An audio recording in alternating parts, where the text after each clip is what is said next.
ଆଜ୍ଞା ମୋ ନାଁ ହେଉଛି ମହମ୍ମଦ ତୋୟବ ଓ ମହମ୍ମଦ ଜହୁର ଯିଏ ସେ କୁଏତର ଯେଉଁ ଫାୟାର ଟ୍ରାଜେଡି ହେଇଥିଲା ସେଥିରେ ସେ ମୃତ୍ୟୁବରଣ ଗ୍ରହଣ କରିଛନ୍ତି। ତାର ମୁଁ ହେଉଛି ବଡ଼ ଭାଇ। ସେ 2017ରୁ କୁଏତରେ NBTC କମ୍ପାନୀ ଲାବୋରେଟୋରୀ ଟେକ୍ନିସିଆନ ନାମରେ ସେ କାମ କରୁଥିଲା। ବର୍ତ୍ତମାନ ଗତକାଲି ସକାଳ 9ଟାରେ ଆମେ ଖବର ପାଇଲୁ ଯେ ସେ ଯେଉଁ ଅଗ୍ନିକାଣ୍ଡ ହେଇଛି ସେଥିରେ ସେ ମୃତ୍ୟୁବରଣ କରିଛି ବୋଲି। ତେଣୁ ବର୍ତ୍ତମାନ ଖବର ପାଇବା ପରେ ଆମ ପରିବାର ଭାଙ୍ଗି ପଡ଼ିଛି ଦୁଃଖରେ ଏବଂ ବର୍ତ୍ତମାନ ସୁଦ୍ଧା ଆମେ ଆମର ଡେଡ୍ ବଡିକି ଖବର କେମିତି ପାଇଲେ, କିଏ ଜଣେଇଲେ? ଖବର ସେଠିକାର ଆମ୍ବାସିରୁ ମେସେଜ ଆସିଲା, ମେଲ୍ ଆସିଲା ଯେ ଆପଣଙ୍କର ମହମ୍ମଦ ଜହୁର ଯେ ସେ ଡେଥ୍ କରି ଯାଇଛନ୍ତି ବୋଲି। କେବେ ଯାଇଥିଲେ ଘରୁ ଲାଷ୍ଟ ଟାଇମ୍? କେବେ ଆସିଥିଲେ ଘରୁ? ଲାଷ୍ଟ ଟାଇମ୍ ସେ ମେ 8ରେ ଏଠୁ ଯାଇଛି ଛୁଟି କାଟିକି, 4 ମାସ ପାଇଁ ଛୁଟି ଆସିଥିଲା। ମେ 8ରେ ସେ ଯାଇଥିଲି ଡ୍ୟୁଟି। ମୁଁ ଲାଷ୍ଟ ଟାଇମ୍ 15 ଦିନ ତଳେ କଥା ହେଇଥିଲି, ବାକି ଘରେ ତାଙ୍କ ମିସେସ୍ କଥା ହୁଅନ୍ତି ଡେଲି। କ'ଣ ଥିଲା ଘଟଣା, କେମିତି? ସେଦିନ ସେ ସକାଳ 4ଟା ବେଳକୁ ପ୍ରେୟାର କରି ମସଜିଦରୁ ତା ନିଜ ବାରିକୁ ଯିବା ସମୟରେ ଜଷ୍ଟ ଯାଇକି ତା ରୁମ୍ରେ ପହଞ୍ଚି ସେ 5 ଫ୍ଲୋରରେ ବାହାରେ ତ ସେ ସମୟରେ ନିଆଁଟି ଲାଗିଛି ତଳ ଫ୍ଲୋରରେ।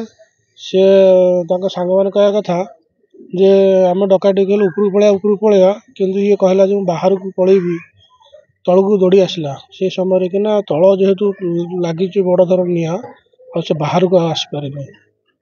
ସେଠି ଆଉ କିଏ ଆପଣଙ୍କର ରହୁଥିଲେ? ଆମର ତ କେହି ନାହାନ୍ତି, ତାଙ୍କ ଷ୍ଟାଫ୍ ଯେଉଁମାନେ କମ୍ୟୁନିକେଟ୍ ଥିଲା ସେମାନେ ସହିତ କଥା ପୂର୍ବରୁ ମଧ୍ୟ ଆପଣଙ୍କର କି ପରିବାର ଲୋକ ସେଠି ରହିକି କାମ କରୁଥିଲେ? ନାଇଁ।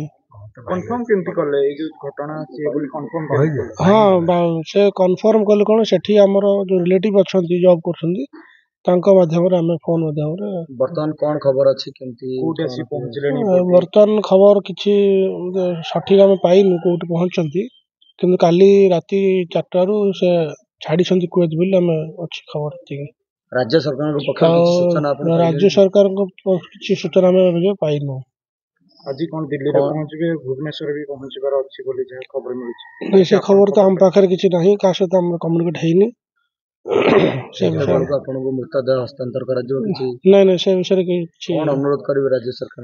ରାଜ୍ୟ ସରକାର କେନ୍ଦ୍ର ସରକାର ଅନୁରୋଧ କରୁଛି କି ସେ ତାର ଯେଉଁ ପରିବାର ଅଛି ସେ ବର୍ତ୍ତମାନ 7 ମାସର ଗର୍ଭବତୀ ଅଛି, ଆଉ ତାଙ୍କୁ କିଛି ସରକାରୀ କମ୍ପନସେସନ୍ ମିଳିଲେ ଭଲ ହୁଅନ୍ତା ତାଙ୍କ ପରିବାର। ପ୍ରଥମ କେବେ ବିବାହ କରିଥିଲେ? 2 ବର୍ଷ ତଳେ ବିବାହ କରିଥିଲେ। ପ୍ରଥମ ତାଙ୍କର ଗୋଟେ ଝିଅଟେ ନଷ୍ଟ ହେଇଯାଇଥିଲା, ଇଏ ସେକେଣ୍ଡ ଇସ୍ୟୁ, ଆଉ 7 ମାସ ଭିତରେ କି ଅବସ୍ଥା। ତେଣୁ ପରିବାର ବହୁତ ମର୍ମାହତ।